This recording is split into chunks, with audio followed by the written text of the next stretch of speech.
তিরমিজি শরীফের মধ্যে আছে, হযরত আবু সিনান রাহমাতুল্লাহি আলাইহি তিনি বলেন, আমার কলিজার টুকরা সন্তান সিনান ইন্তেকাল করলো।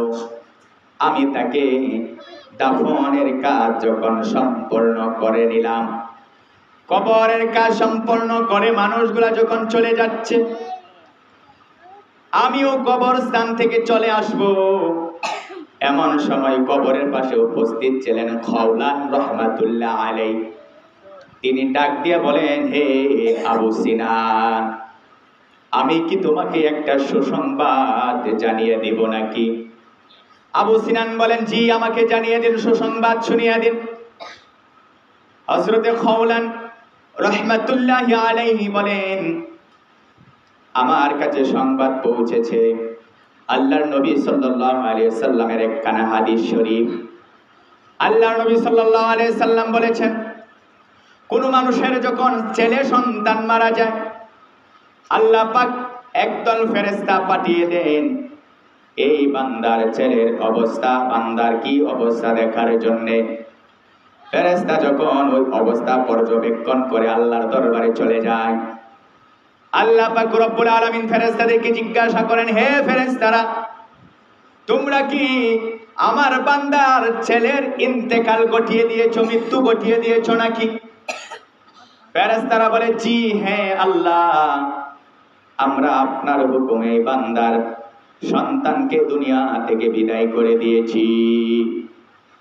আল্লাহ পাক রব্বুল আলামিন আবারও প্রশ্ন করেন, হে ফেরেশতারা, তোমরা কি আমার বান্দার কলিজার টুকরাকে তার থেকে আলাদা করে দিয়েছো নাকি? ফেরেশতারা বলে, জি হ্যাঁ হে আল্লাহ, আমরা ওই বান্দার কলিজার টুকরা সন্তানকে তার থেকে মৃত্যুর মাধ্যমে আলাদা করে দিয়েছি।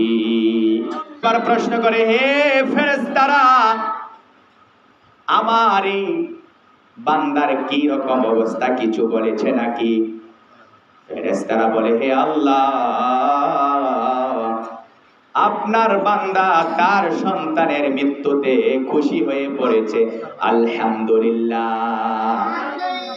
কারণ আপনি হলেন এই সন্তানের মালিক, আপনি তার কাছে আমানত রেখেছিলেন, আপনার আমানত আবারও আপনি তার কাছ থেকে ফিরিয়ে এনেছেন। সেজন্য সে নৈরাশ হয় নাই, ধৈর্য ধারণ করে আপনার হুকুমকে মেনে নিয়ে সে আলহামদুলিল্লাহ পড়েছে, এবং সে সাথে সাথে এও পড়েছে যে ইন্না লিল্লাহি ওয়া ইন্না ইলাইহি রাজিউন। আল্লাহ পাক রব্বুল আলামিন বলেন, হে ফেরেশতারা, এই লোকের সন্তান ইন্তেকাল করেছে, তারপরেও ধৈর্য ধারণ করেছে, আলহামদুলিল্লাহ বলেছে, ইন্না লিল্লাহি ওয়া ইন্না ইলাইহি রাজিউন পড়েছে। ও ফেরেশতারা, তোমরা শুনে রাখো, সাক্ষী থাকো, আমি এই বান্দার উপর খুশি হয়েছি। তোমরা এই বান্দার জন্য একটা জান্নাতে বিল্ডিং বানাইয়া দাও, আর এই বিল্ডিং এর নাম রেখে দাও বাইতুল হামদ।